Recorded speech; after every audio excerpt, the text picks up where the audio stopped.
Hi Scorpio, welcome po sa ating channel at ito ang inyong daily Gabay Tarot reading for October 19, 2024. Please be reminded kung naka-resonate kayo, comment down. Kung hindi kayo naka-resonate, ibigay na po sa iba kasi channel reading po ito.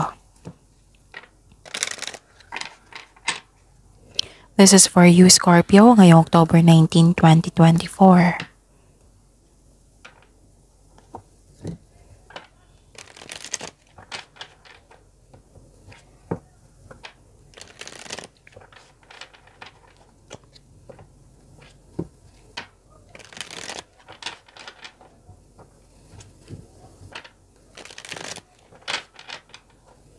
Para po ito sa inyo Scorpio ngayong October 19, 2024. Hinaan ko lang yung boses ko ngayon kasi may nag-study sa kabilang kwarto. Nakasan ko lang yung volume nito para marinig nyo maayos, okay? Sana'y okay na sa inyo, focus kayo sa mensahe and don't worry kasi nakafocus ako sa reading natin ngayon. Maraming salamat po sa inyong patuloy na suporta at maraming salamat din po sa mga hindi nag-skip ng ads. Gamitin ang reading na ito bilang gabay lamang sa mga hindi pa nag-subscribe, subscribe na po kayo at click bell notification para malaman nyo na may bago tayong video. Para sa mga gustong magpa-reading po, may lumabas dyan sa screen nyo ngayon. Panoorin nyo po at sundin ang instruction. Calling the attention sa mga suki ko dito na Scorpio. Open na po inyong monthly Gabay Tarot reading for October 2024. May 6 months from now reading tayo at love life reading po. So message me Scorpio for schedule. Maraming salamat po. Spirit Guide, mga ganap po para kay Scorpio. Ngayong October 19, 2024, I need 3 cards po.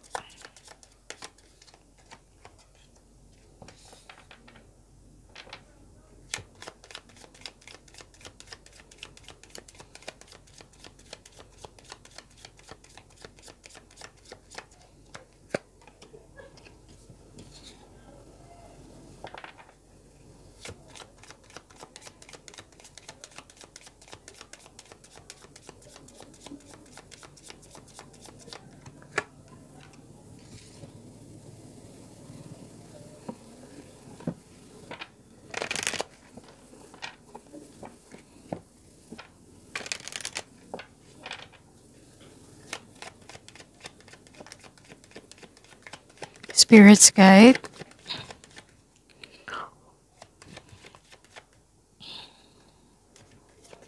Message siya po para kay Scorpio ngayong October 19, 2024. I need 2 cards po.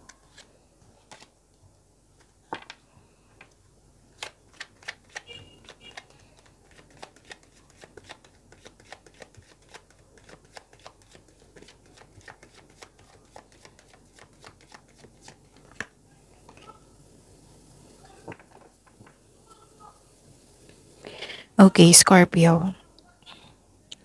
Ngayong October 19, 2024, may nakita ko ditong love is blooming. Romance, attraction, affection, andito po. At nakita ko rin dito parang kausap mo yung kapatid mo or isang kaibigan na parang mong kapatid na you are very excited na nag-uusap kayo. Siguro matagal na kayong hindi nag-usap or nagkita. Nakita ko rin dito na wag po daw kayong maniwala agad sa chismis. Alamin niyo muna kung totoo ba yan or hindi. Okay? At nakita ko rin dito na humingi ka ng payo sa favorite person mo.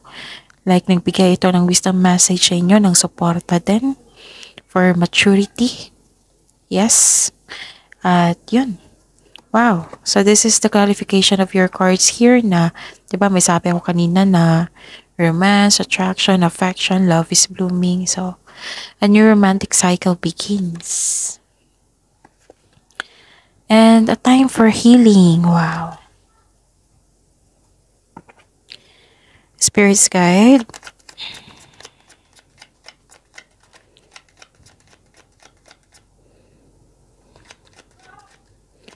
Spirits Guide, ano po yung energy ni Scorpio ngayong October 19, 2024?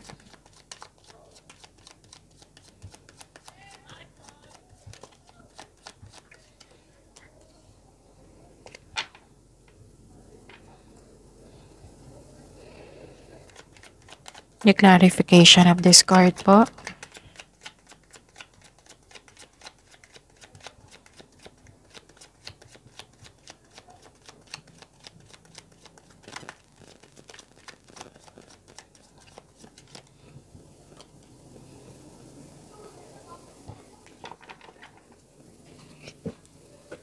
Okay.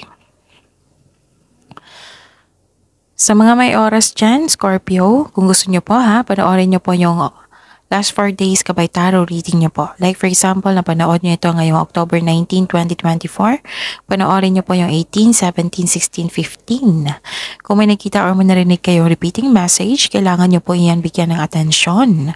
Kung maaari po, bigyan nyo po ng solusyon at aksyon. Remember Scorpio, at the end of the day, alam mo na ikaw lang taong may kakayahan at responsable na gumawa ng sarili mong katotohanan at kinabukasan. So ano yung energy mo, Scorpio? Okay. Nakita ko dito na mag-ingat po daw kayo sa taong masakit kung magsalita.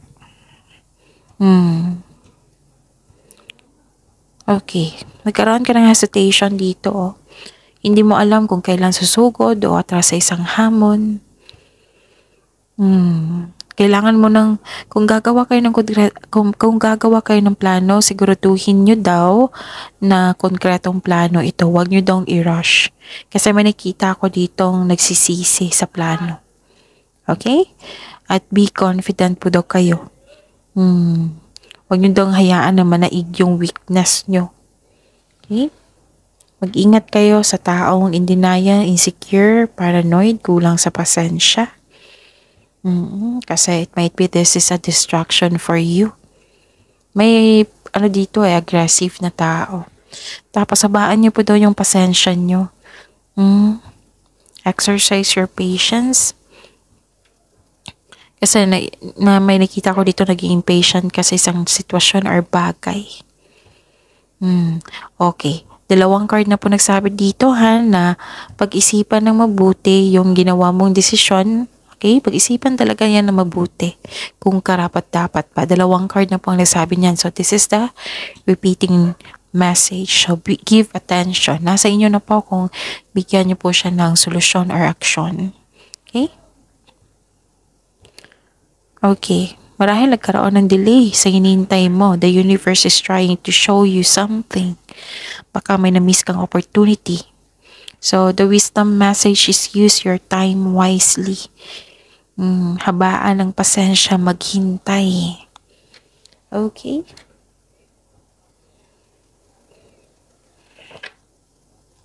Spirit's Guide.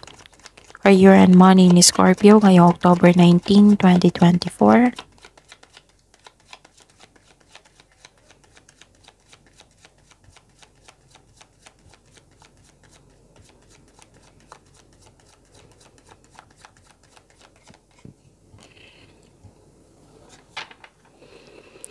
Clarification of this card po.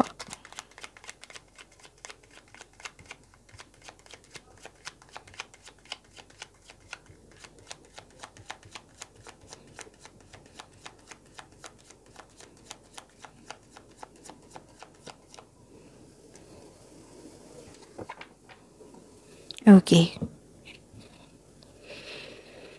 Sa career and money, may nagkaroon ng maraming ideas. This is a blessing. Maraming ideas, new ideas, clarity. This is new beginning. And this is also, okay. Nagkaroon ng determination. Marami kang new ideas na agad mong binigyan ng aksyon para magkaroon ito ng maagang resulta. Okay? May magaganap na importanteng pag-uusap or confrontation sa isang tao. So, ang advice po dito, the advice is trust the intuition na maggabay sa iyo patungo sa mga susunod na hakbang ng pagkilos. Nakita ko dito, wow, this is a improvement sa communication. May improvement sa your communication skills nyo. Okay?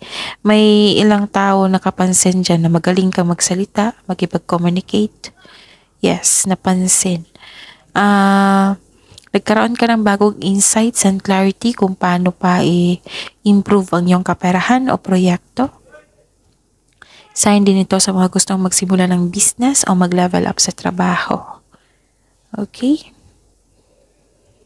Nanindigan kayo dito. May nagawa kayong desisyon tapos nanindigan kayo dito. Okay, ano pa? Nakikita ko rin dito na okay. May iniisip kayo sa isang opportunity na nawala na makapagbago sana sa inyong buhay. Yung kailangan mo sana ngayon. Oo. Kailangan ng pag-iingat dito sa kaperahan also. Pagbalanse sa kaperahan. Tapos, control on overspending po daw. Okay. Ano pa? Scorpio, control on overspending. So this card asks you to believe in yourself. Think positive na makabangon ka ulit.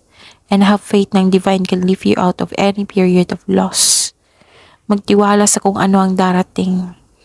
Kahit na hindi ka komportable sa sitwasyon mo ngayon, basta magtiwala po daw kayo. Makukuha mo ang kailangan mo. So focus on mind healing instead of suffering.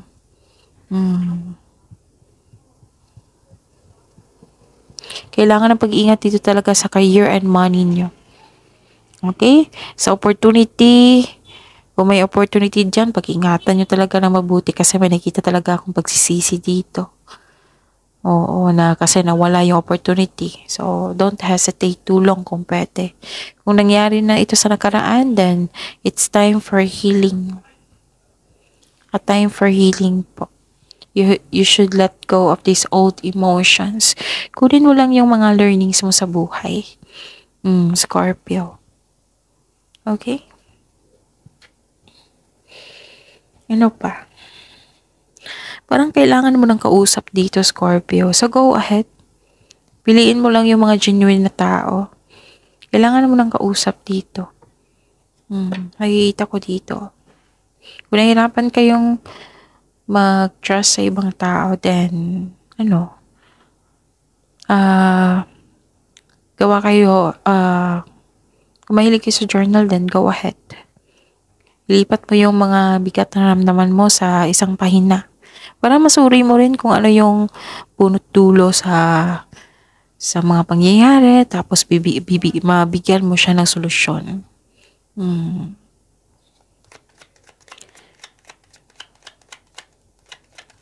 Spirit's Guide, Love Life, Self-Love, Partnership, and Romance, Scorpio, ngayong October 19, 2024.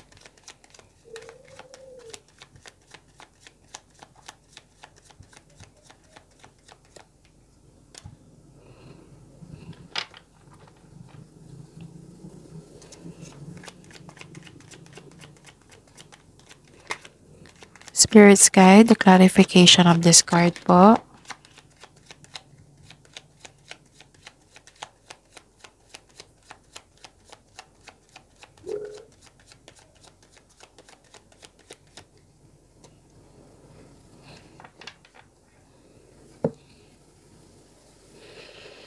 Maraming salamat po sa patuloy na tiwala at suporta sa ating channel. At maraming salamat din po sa mga hindi nag-skip ng ads. May lumabas dyan sa screen nyo ngayon, panoorin nyo po. Kung gusto nyo po iyan, then follow instruction. Nasa iyo rin. Actually, sa water signs, Cancer, Pisces, sa Scorpio, sa mga cause watcher din dito. So, Scorpio, nasa inyo rin, no? May taong hindi totoo sa inyo. Again, may taong hindi totoo sa inyo. Nako-confuse ka eh. Okay? May mapalinlang na tao dito na may gustong kunin sa'yo. Kaya mag-ingat. Maaari din na may gusto kayong bilhin. Kailangan ng pag-control dito, sabi ng card. Control sa paggasta, control sa paggasta na hindi mo naman kailangan. May gusto kang bilhin, gusto mo. Pigilan nyo po yung sarili nyo, sabi po ng card. Pag-isipan mo ng mabuti. Hindi naman sa pipigilan kayo ng card, kundi this is gabay eh. O kung maaari po. Kasi ayaw ng card na magkaroon kayo ng disbalance sa inyong kaperahan. Okay? So, mag-ingat kayo kasi may tao talaga dito na hindi totoo sa inyo. Pag-isipan nyo po na mabuti ha kung gusto nyo maggasta or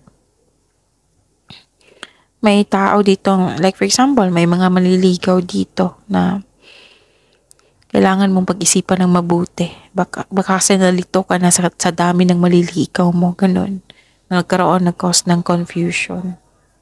So, take time. Ano pa?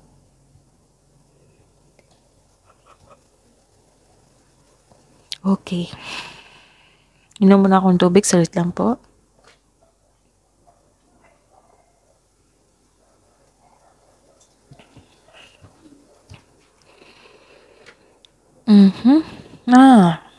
Scorpio. Dalawang card na po nagsasabi dito, nag-overspend po daw kayo sa pera or sa trabaho. Baka naman nag-complain na sa inyo dito na, like for example, partner nyo.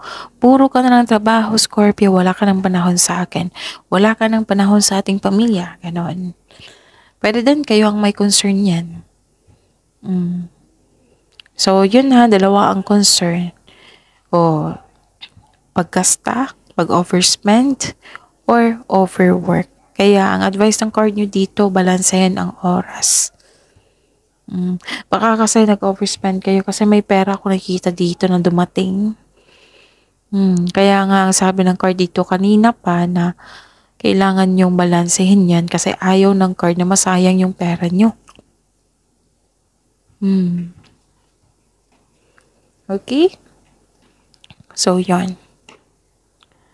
So, it's time for healing. Accept this success. Itong mga blessings na binigay sa inyo, pagyamanin niyo po iyan. See you tomorrow, Scorpio. Please like, subscribe, and click the button for notification para updated po kayo sa daily tarot reading natin. Maraming salamat po.